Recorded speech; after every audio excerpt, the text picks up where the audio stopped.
સાબરકાંઠા જિલ્લામાં રાત્રિના સમયે તસ્કરો ત્રાટક્યા। વડાલીના વાસણ ગામે પરિવાર મહેમાન ગતિએ બહાર ગયો અને તસ્કરો મકાનમાં ત્રાટક્યા। રાત્રિના સમયે બંધ મકાન જોઈ તસ્કરોએ મકાનને બનાવ્યું નિશાન।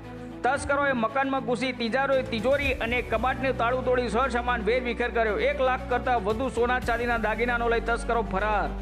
સમગ્ર બનાવ અંગે મકાન માલિકે વડાલી પોલીસને જાણ કરી। પોલીસે ઘટના સ્થળે પહોંચી ડોગ સ્ક્વોડ સહિતની મદદથી વધુ તપાસ હાથ ધરી। રિપોર્ટર જયેશ ઠાકોર સાથે શૈલેષ પટેલ, સાબરકાંઠા।